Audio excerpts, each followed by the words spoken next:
Hello friends, how are you to all. कैसे हैं आप सब। आई होप आप सब अच्छे होंगे।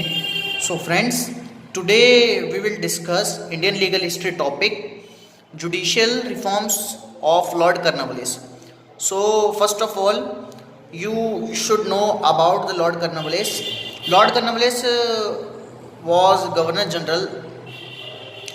It is basically second Governor General of India. So Warren Hasting सबसे फर्स्ट गवर्नर जनरल बने, देन उसके बाद लॉर्ड कर्नवालिस गवर्नर जनरल बने इंडिया के। देन इनके कुछ रिफॉर्म्स हैं, इनके तीन जुडिशियल प्लान हैं बेसिकली, एक 1787, 1787, 1790 एंड 1793। इनके तीन जुडिशियल प्लान हैं जिसमें मैं आपको आज फर्स्ट जुडिशियल प्लान बताऊंगा and I will try that you will understand quickly. So friends, let's start the topic. So friends, Lord Cornwallis first of all second Governor General बने, ठीक है, वॉरेन हेस्टिंग के बाद। Then that he would appointed as a commander in chief and he would empowered to overrule decision of the council. And उनके पास क्या था, वो commander chief भी बने और उनके पास क्या पावर थी कि वो जो डिसीजन था काउंसिल पे, वो कोई भी डिसीजन काउंसिल को दे सकते थे, उनका जुडिशियल सुपीरियर होता था। So then अब judicial plan 77 Lord Cornwallis which is introduced to combine revenue and judicial function in the single authority called the collector. So इनके 1787 के जुडिशियल प्लान में क्या हुआ फ्रेंड्स कि इन्होंने जो रेवेन्यू सिस्टम था और जुडिशियल फंक्शन, इनकी जो एक अथॉरिटी मतलब इनको चलाने का जो ऑर्डर दे दिया वो कलेक्टर को दे दिया, यानी कलेक्टर ही टैक्स कलेक्ट करेगा and collector he judicial function को फॉलो करेगा। जितने भी रूल्स एंड रेगुलेशंस फॉलो करवाने हैं वो कलेक्टर करवाएगा एंड जो भी पैसा एडमिनिस्ट्रेशन पे लगना है वो उसकी कलेक्शन भी कलेक्टर करेगा। सो ये इन्होंने कहा and the scheme was introduced through two regulations, one dealing with revenue administration and the other with the administration of justice.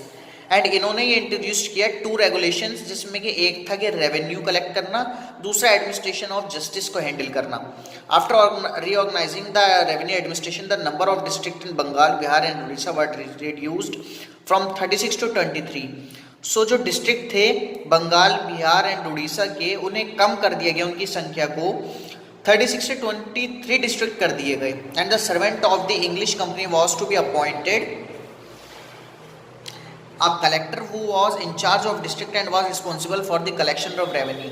So friends, मैंने आपको पहले ही इसमें बताया कि जितना भी कलेक्शन ऑफ रेवेन्यू था वो सब कौन कंट्रोल करता था, वो खाली कलेक्टर के हाथ में था कि जितना भी कलेक्शन कलेक्ट करना है वो खाली कलेक्टर करेगा एंड जितना भी रेवेन्यू को कंट्रोल करना है, रेवेन्यू को और एडमिनिस्ट्रेशन ऑफ जस्टिस को, वो टोटल ही दोनों काम कलेक्टर के हाथ में दे दिए गए।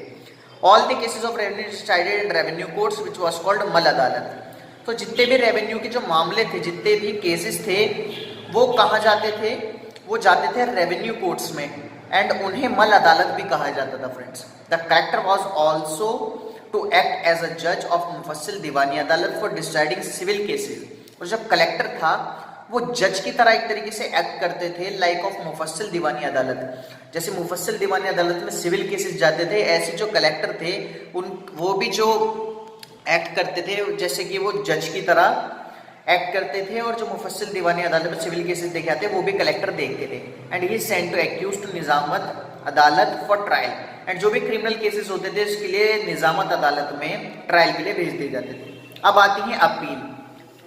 अपील फ्रेंड्स, मान लीजिए कि जैसे हम सुप्रीम कोर्ट में या हाई कोर्ट में अपील भेजते हैं डिस्ट्रिक्ट कोर्ट के बाद, ऐसे ही अपील्स कहाँ जाती थी इसकी, जो मल अदालत थी और जो रेवेन्यू कोर्ट्स थे इनकी।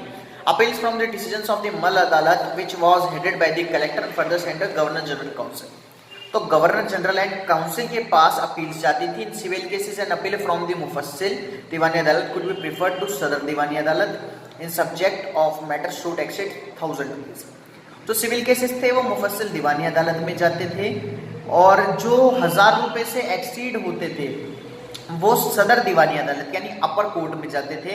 एंड द मैटर जो 5000 से भी एक्सीड होता था यानी ज्यादा होता था वो किंग इन काउंसिल यानी किंग इन काउंसिल या प्रीवी काउंसिल भी कह सकते हैं। The Sadar Diwani Adalat consist of governor general and all the members of the council who were assisted the chief Qazi, Mufti and Maulvi. जो सदर दीवानी अदालत होती थी उसमें chief Qazi, Mufti and Maulvi head होते थे वहाँ के, और वो ही सारा कंट्रोल करते थे। सो फ्रेंड्स, बेसिकली इसमें मैंने आपको क्या बताया है कि जितना भी जुडिशियल प्लान था लॉर्ड कॉर्नवालिस ने, वो दो पार्ट्स में डिवाइड कर दिया था, एक था रेवेन्यू में और एक था एडमिनिस्ट्रेशन ऑफ जस्टिस में। लेकिन दोनों को ही जो कंट्रोल करने का काम था वो ओनली कलेक्टर को दे दिया गया। कलेक्टर को देने के बाद जितने भी केसेस होते थे रेवेन्यू कोर्ट्स के, वो आपके जाते थे सदर दीवानी अदालत में, मुफस्सिल दीवानी अदालत में, और जो एक्सीड अपर कोर्ट होती थी उनके सदर दीवानी अदालत में जाते थे।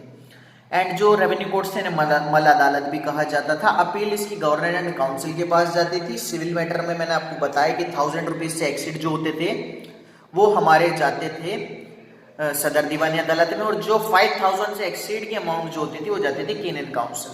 So friends, I hope judicial reforms of Lord Cornwallis आप समझे होंगे। 1790 का प्लान जो है जुडिशियल वो में जल्दी वीडियो बनाने की कोशिश करूंगा। एंड अगर आप मेयर कोर्ट्स के बारे में जानना चाहते हैं, एडमिरल्टी कोर्ट्स, एंड मैंने पहले ही आपको इस वीडियो से पहले ही मैंने 3 इंपॉर्टेंट केसेस जिसमें कासीचूरा, पटना एंड राजा नंदकिशोर वाला केस मैंने इसमें पहले ही अपलोड कर चुका हूं। आप चाहें तो मैं उसका डिस्क्रिप्शन बॉक्स में लिंक दे दूंगा, आप वहां जाकर देख सकते हैं। So thank you friends, and don't subscribe my channel Aman law knowledge.